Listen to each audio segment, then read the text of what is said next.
Hello, everyone. Hope everyone had a fan day today.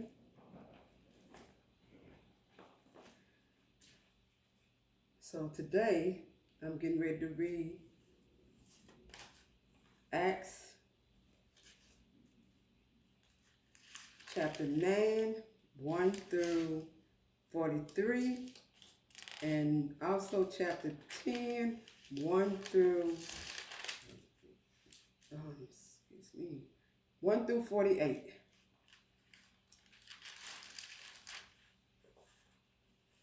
So let me start off with the quote. Let the most high words be true and every man a liar. Quoted by Elohim himself. Chapter 9. Then Saul, still breathing threats and murder against the disciples of Yahuwah, went to the high priest and asked letters from him to the synagogue of Damascus, so that if he found any who were of the way, whether men or women, he might bring them bound to Jerusalem. As he journeyed, he came near Damascus, and suddenly a light shone around him from heaven. Then he fell to the ground and heard a voice saying to him, Saul, Saul, why are you persecuting me? And he said, Who are you? Joshua. Then then then the let me go back. Who are you, Lord? Then the Lord, which we call Hebrew name Yahuwah, said, but this is not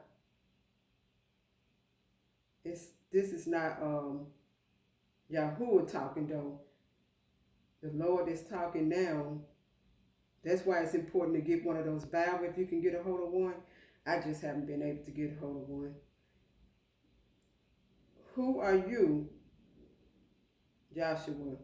Then Joshua said, I am our Messiah whom you are persecuting. It is hard for you to kick against the goals. So he, trembling and astonished, said, Joshua, what do you want me to do? He has many names, so I'll be using many names throughout.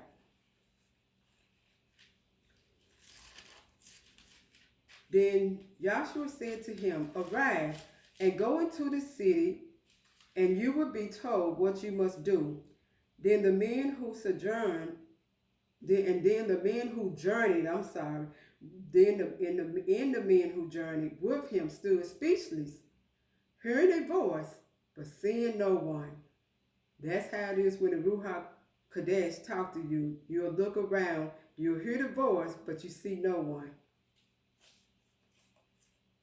Then Saul arose from the ground, and when his eyes were opened, he saw no one.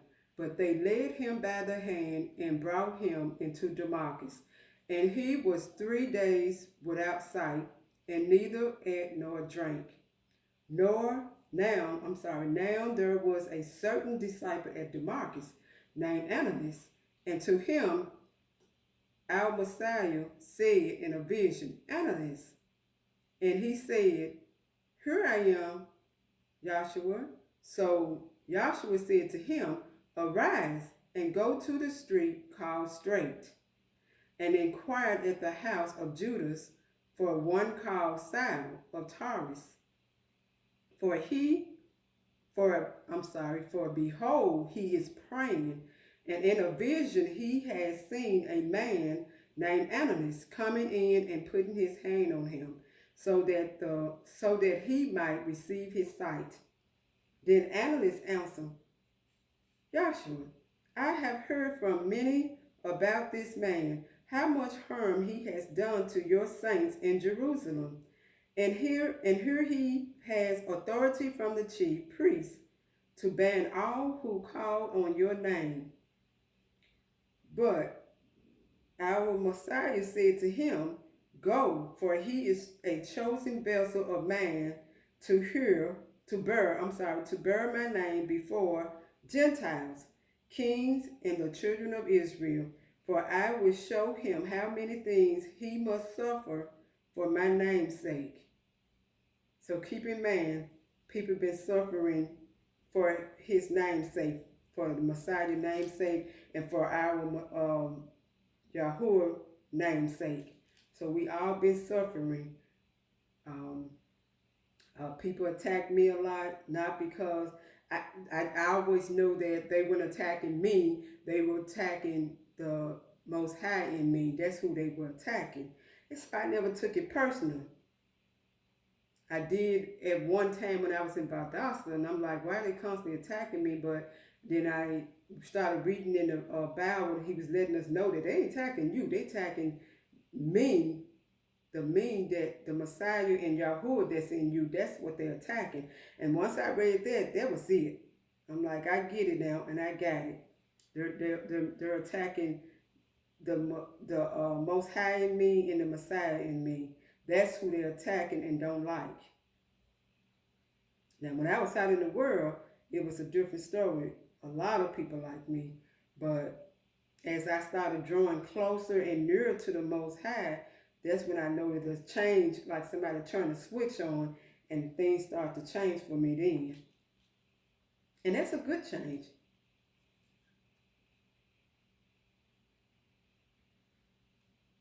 And Ananias went his way and entered the house, and laying his hands on him, he said, Brother Saul, Yahshua, our Messiah, who appeared to you on the road as you came, has sent me that you may receive your sight and be filled with the Holy Spirit, which is the Ruach HaKodesh in Hebrew language. Immediately there fell from his eyes something like scales, and he received his sight at once, and he arose and was baptized. Now this reminds me of how we've been reading the Bible over the year. We've been reading it and seeing the same things, but when we started reading with the Holy Spirit, asking him to let the Holy Spirit teach us the Bible, then now we're starting to see something totally different than what we've been learning. And as we read on again and again, he's revealing more to us. In the last days, he's been revealing the truth to us in the Bible, through the Bible. And I'm seeing the Bible, things that I haven't read for years, and I'm like, I never saw this in the Bible. So I guess he's taking out the scale, so to speak, on our eyes. We were blinded, and now he said in the last day things was going to be revealed to us when we're in the last days, and now he's revealing things to us that we have never read. And I done read this Bible a lot, and we seeing things we have never read. Now, a lot of times I don't read the Old Testament that much as I did the New Testament, but I did read it when I was reading to my father at his house. Now, that's how I know the Old Testament, and I have never seen these things, but now it's like having a different pair of eyes. And now I'm seeing things I haven't saw before. Be amazed when it happened to you. You're going to be amazed like we are. We constantly saying this. You won't understand us till you go through it and see it for yourself. Study the Bible to show yourself approved.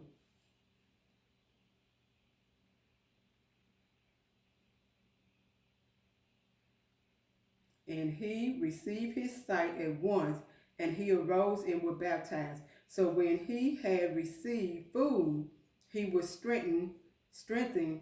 Then Saul spent some days with the disciples at Damascus.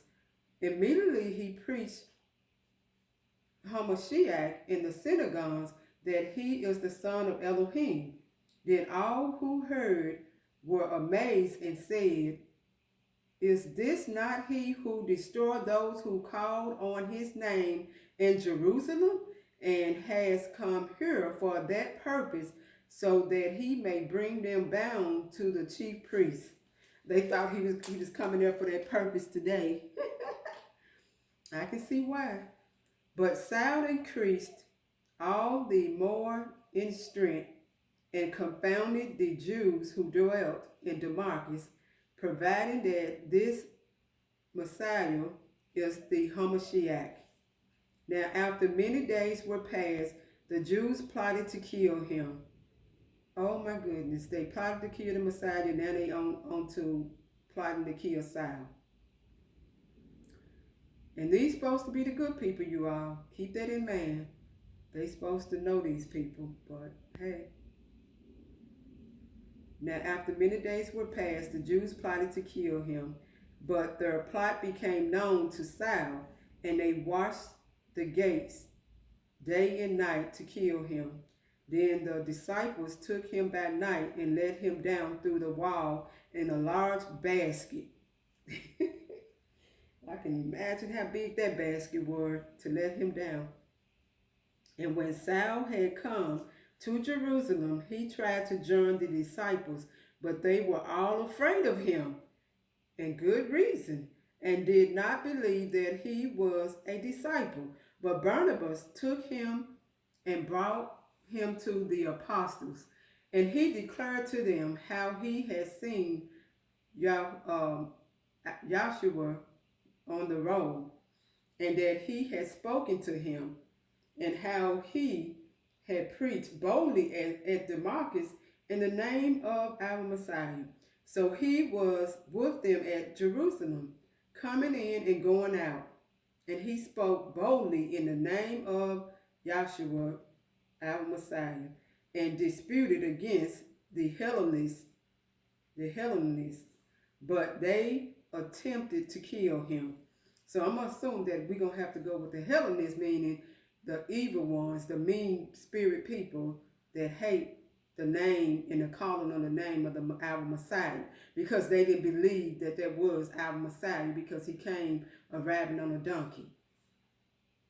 So now you know that our Father in heaven used different people, and they come looking different ways, and so you can't keep thinking a certain way that they're going to look and how they're going to come to you and appear to you.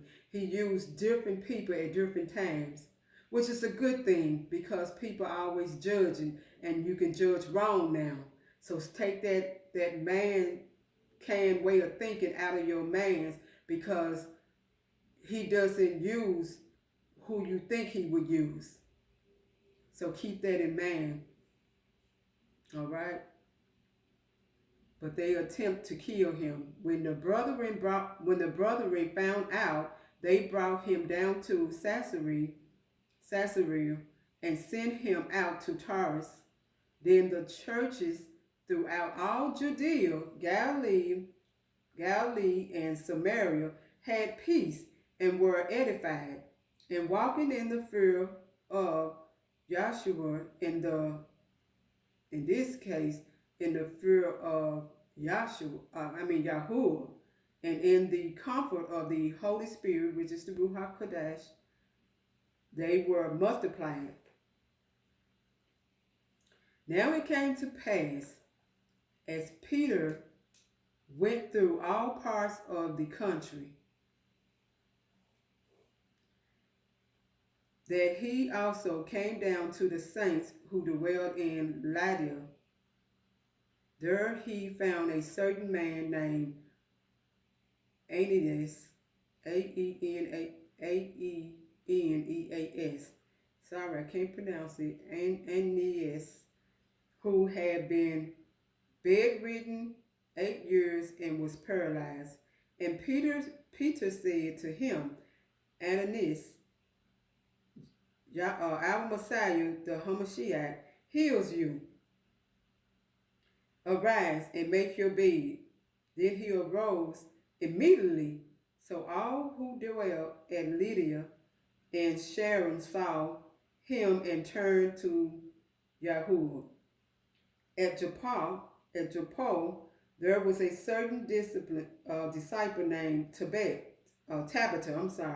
I know that one. I got a cousin named Tabitha, beautiful girl, named Tabitha, which is translated Dorcas. This woman was full of good works and charitable deeds which she did. But it happened in those days that she became sick and died. When they had washed her, they laid her in an upper room. And since Lydia was near Joppa, and the disciples had heard that Peter was there, they sent two men to him, imploring him not to delay in coming to them. Then Peter arose and went with them. When he had come, they brought him to the upper room, and all the widows stood by him, weeping, showing the tunics and garments which Dorcas has made while she was with them, meaning while she was alive. But Peter put them all out and kneeled down and prayed. And turning to the body, he said, Tabitha, arise. And she opened her eyes, and when she saw Peter, she sat up. Then he gave her his hand and lifted her up. And when he had called the saints and widows, he presented her alive. And it became known throughout all Joppa, and many believed on Yahuwah. So it was that he stayed many days in Joppa with Simon a tanner.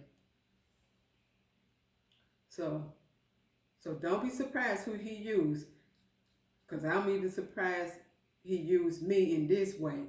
I thought he was going to use me in another way. And I guess he was like, I'm going to take you off of what you thinking that I was going to use you for and use you for another purpose. And so you do what he tell you to do. And like I said, I see how Moses felt when he said that I'm slow to speech and all that. And I said, well, I'm unlike Moses. I don't care. You know, like I said, I'll be called crazy for you for many years until you reveal to the people that I'm telling the truth. And then it took, 10, maybe 12 years later that he revealed the truth. I don't remember. I'm not counting, but it's before the truth was revealed to everyone that I was telling the truth all those years on the things that I saw happen in my house and inside my house, in Georgia, Baptizes, and here. And then I had it on tape also, the mailbox and everything. So I have a lot of stuff on tape. So anybody want to call me crazy, I just put out that tape. It'll answer for you. But it's just showing you, I'm just telling you stories how the Most High uses us in the strangest way. He uses different people. So I'm just letting you know the truth. This is how he uses you. You think it's going to be someone that look all spiffy and nice and sharp from their head to their toe?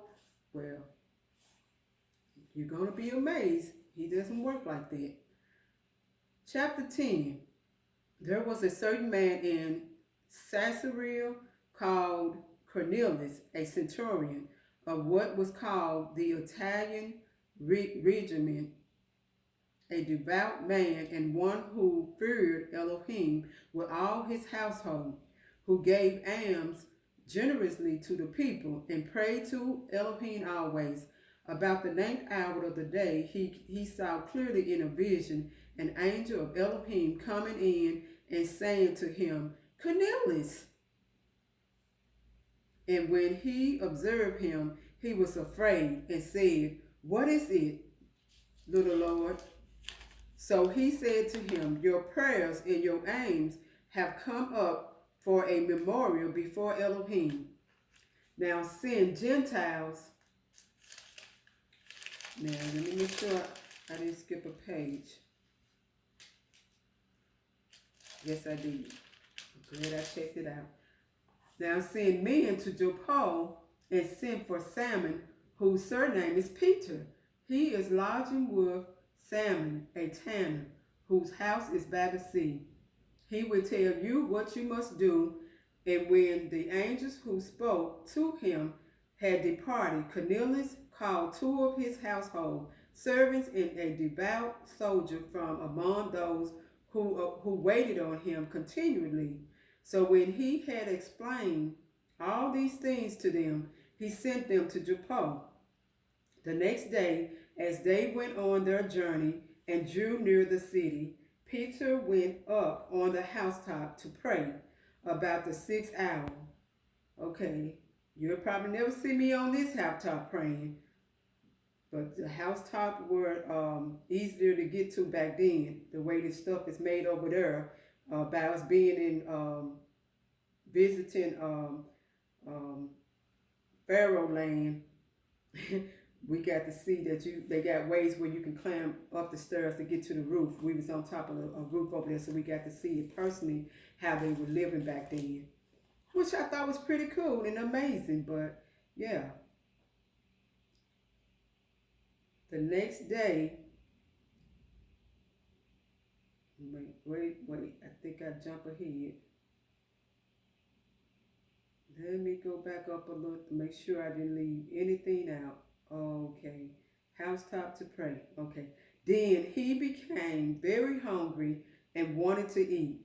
But while they made ready, he fell into a trance and saw heaven open at an object like a great sheet bound at the four corners, descending to him and let down to the earth.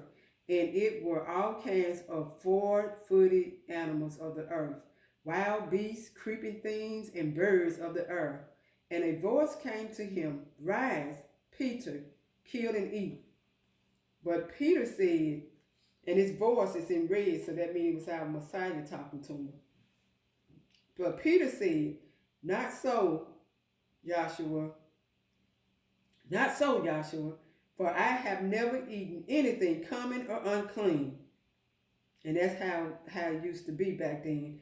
And a voice spoke to him again the second time. What Elohim has cleansed, you must not call common. This was done 3 times, and the object was taken up into heaven again. Now my husband said my ex said he found places where the Bible said in the Old Testament, don't eat this and don't eat that. And he says he also found it in the New Testament. But a lot of people saying, oh, I'm just going to pray over it. And this is the part where they're saying, we just going to pray over it, because a lot of people saying, well, God has cleansed, you must not call common. So we wondering if they changed that and put that in there, but we don't know. We have to ask the Most High and let him tell us if he put that in there, because a lot of people eat pork and we don't eat pork anymore because of those reasons, and we don't eat scale. If it doesn't have a scale and a fin on it, we don't eat those foods either. But this is one of the things that said that it's good, but we just don't know if man wrote it up that way or to get us all to start eating these food or whatever. That's just where we at this point. But here he's saying what Elohim has cleansed, you must not call common. So that's why people are praying and eating it.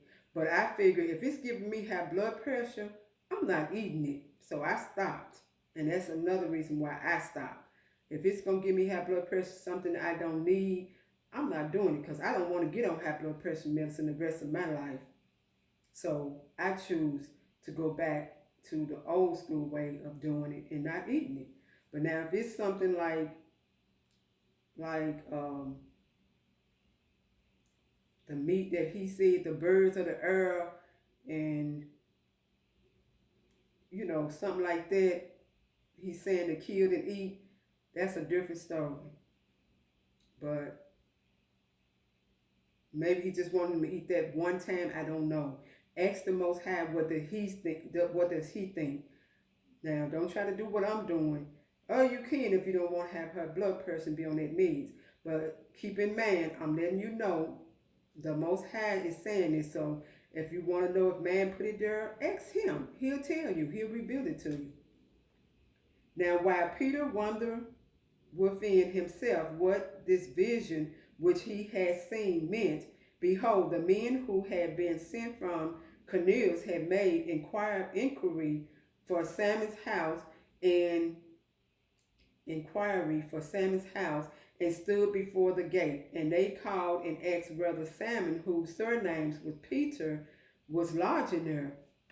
While Peter thought about the vision, the Spirit said to him, the Kadesh, behold, 3 men are seeking you. Arise, therefore, go down and go with them, doubting nothing, for I have sent them.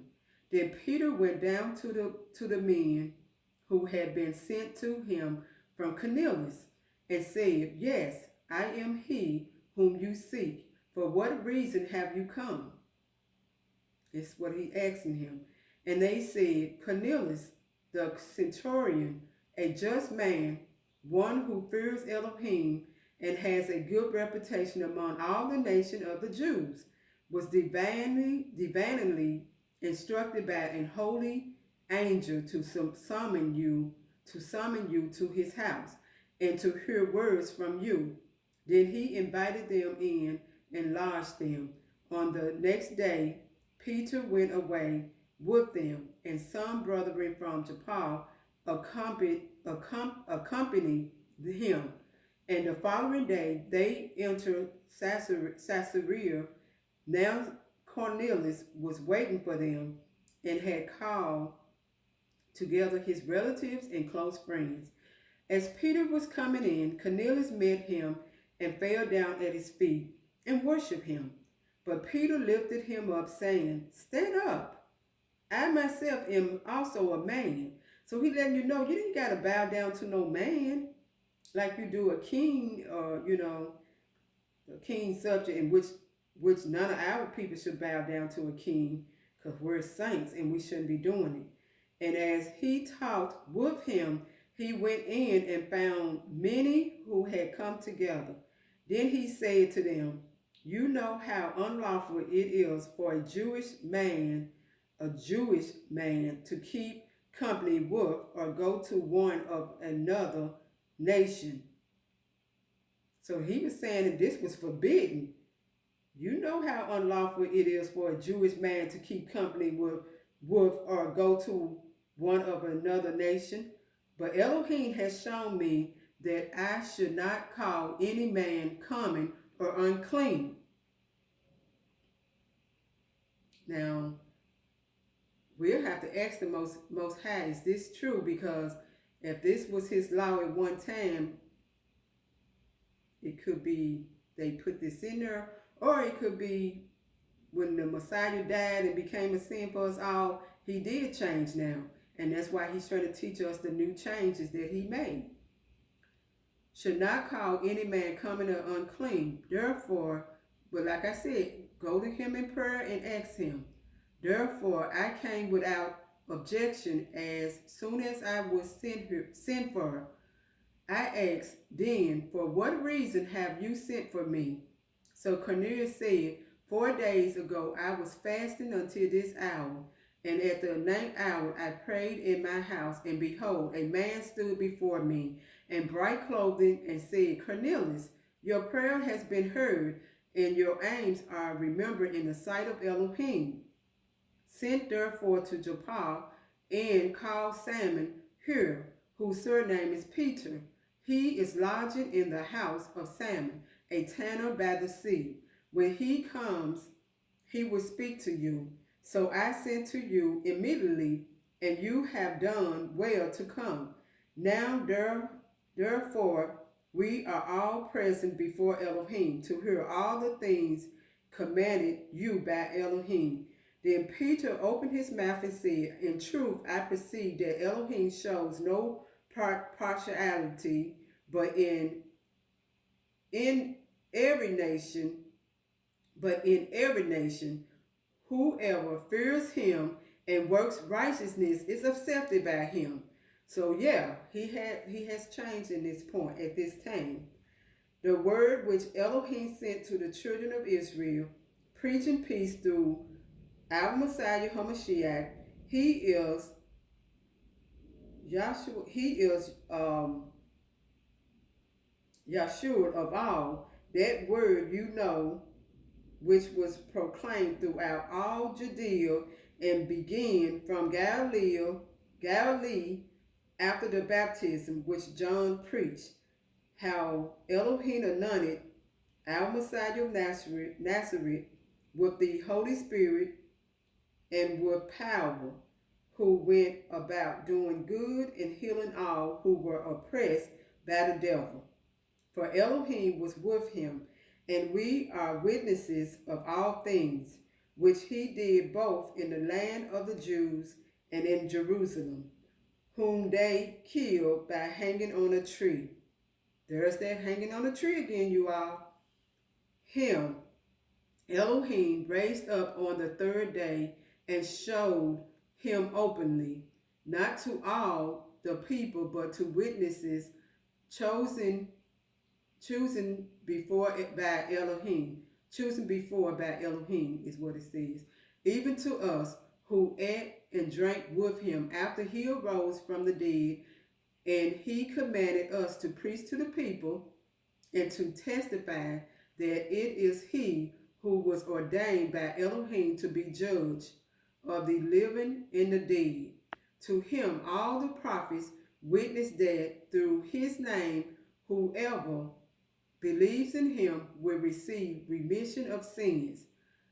So this is for all the nation now. They all can come to him. While Peter was still speaking these words, the Holy Spirit, which is the Ruach HaKodesh in Hebrew language, fell upon all those who heard the word, and those of the circumcises,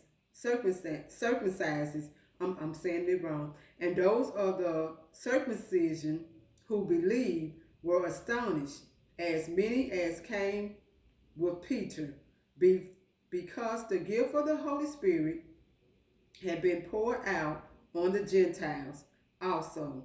For they heard them speak with tongues and magnify Elohim. See, even the Gentiles had started speaking with tongue and magnify Elohim. Then Peter answered, can anyone forbid water that these shall not be baptized who have received the Holy Spirit, just as we have? And he commanded them to be baptized in the name of Yahshua.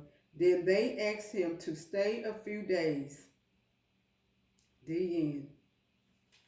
So now he's letting you know that that's why he called the centurion Cornelius to come, because he was a Gentile, and he letting him know that he got a vision that now he and all the other nations that serving our Elohim righteously, not fake, not cold, not lukewarm, but hot. Anyone serving Elohim hot, then they all can come to him and be saved. And don't get disappointed because you cold. Just do what I did. I got mine hot. I kept reading the Bible and studying and, to show myself worthy and to make myself hot. I wanted to learn how to make my church hot, and I knew it was in the Bible how to make my church hot. And the first thing I came upon was get out this world. And I saw it many years go by. I saw it saying get out this world, and I didn't know what he was talking about or referring to.